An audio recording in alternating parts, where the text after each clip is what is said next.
ക്രിസ്തുവേശുവിൽ എല്ലാ പ്രിയപ്പെട്ടവർക്കും വന്ദനം. അനുഗ്രഹീതമായി ഇന്നത്തെ അനുദിന മന്നയിൽ കർത്താവ് നമ്മോട് ഇടപെടുന്ന ദൈവത്തിൻ്റെ ശബ്ദം ജ്ഞാനമുള്ള ഹൃദയത്തിൻ്റെ ഉടമകളായി മാറുക.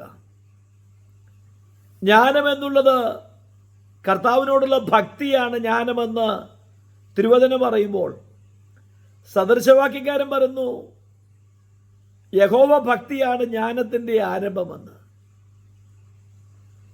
ഇയ്യോബിന്റെ പുസ്തകം 28-ാം അധ്യായത്തിന്റെ 28-ാമത്തെ വാക്യത്തിൽ പറയുന്നു കർത്താവിനോടുള്ള ഭക്തി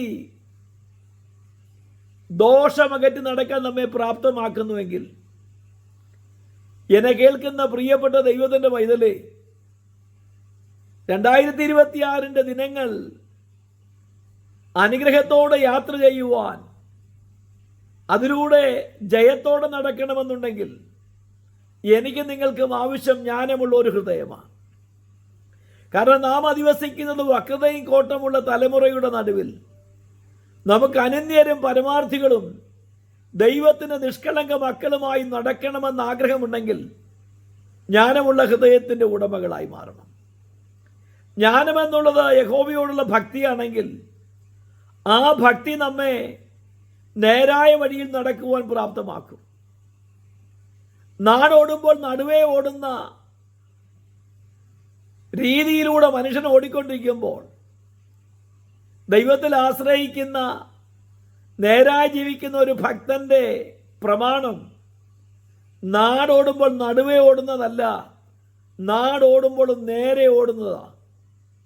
അപ്പോൾ നേരായ പാതയിൽ ചുവടുകൾ വയ്ക്കണമെന്നുണ്ടെങ്കിൽ, ദൈവത്തിന് ഹിതകരമായ ജീവിതം നയിക്കണമെന്നുണ്ടെങ്കിൽ നമുക്ക് ജ്ഞാനമുള്ള ഒരു ഹൃദയം ആവശ്യമാണ്.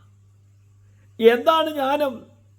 ദോഷത്തെ കണ്ട് തിരിച്ചറിഞ്ഞ് അതിൽ നിന്ന് അകന്നു മാറുകയും അതിൽ അകപ്പെടാതിരിക്കുകയും ചെയ്യുന്നതാണെങ്കിൽ, ചതിക്കുഴികൾ ഒരുക്കി വെച്ച് പലരെയും വീഴ്ത്താൻ വേണ്ടി ലോകമിന്ന് കാത്തിരിക്കുമ്പോൾ അത് കൺമോഹത്തിലൂടെയോ ജഡമോഹത്തിലൂടെയോ ജീവനത്തിൻ്റെ പ്രതാപത്തിലൂടെയോ ഒക്കെ ഏത് വിധേനയും ഭക്തനെ തെറ്റിച്ച് കളയാൻ വേണ്ടി പദ്ധതി ഒരുക്കുമ്പോൾ ഇവിടെ നമുക്ക് ജ്ഞാനമുള്ള ഒരു ഹൃദയം ആവശ്യമാണ്. കാരണം ഈ ലോകത്തോടു കൂടെ ഞാനും നിങ്ങളും എണ്ണപ്പെടാതിരിക്കണമെങ്കിൽ, നമുക്ക് പ്രത്യാശയുള്ള ജീവിതം നയിക്കണമെങ്കിൽ ദൈവത്തോടുള്ള ബന്ധം ആവശ്യമാണ്. ദൈവത്തിൻ്റെ പ്രസാദം ആവശ്യമാണെങ്കിൽ, ദൈവത്തിൽ നിന്ന് പ്രസാദം നമുക്ക് ലഭിക്കണമെന്നുണ്ടെങ്കിൽ യഹോവ ഭക്തിയുടെ ആവശ്യകത ഏറ്റവും അധികമാകുന്നതുകൊണ്ട് ദൈവ തിരുമുഖത്തേക്ക് നോക്കി ദൈവത്തിൻ്റെ വചനമനുസരിച്ച് ജീവിത വിശുദ്ധിയോടെ വിശ്വസ്തയോടെ ദൈവഭയത്തോടെ ജീവിക്കുന്ന നിലവാരത്തിലേക്ക് നമുക്ക് എത്തപ്പെടേണ്ടതിന് കർത്താവിനോട് നമുക്ക് പ്രാർത്ഥിക്കാം. കർത്താവേ, ഞങ്ങൾക്ക് ജ്ഞാനമുള്ള ഒരു ഹൃദയം തരണം.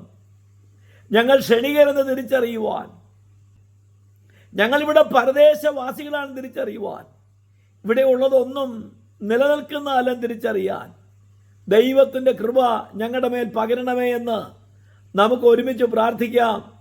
2026 നിങ്ങളുടെ ജീവിതത്തിൽ അനുഗ്രഹമാകുവാൻ, ദൈവഹിതപ്രകാരം ചരിക്കുവാൻ ജ്ഞാനമുള്ള ഒരു ഹൃദയത്തിന് വേണ്ടി പ്രാർത്ഥിക്കാം. കർത്താവ് നമ്മെ അനുഗ്രഹിച്ച് സഹായിക്കട്ടെ. God bless you all.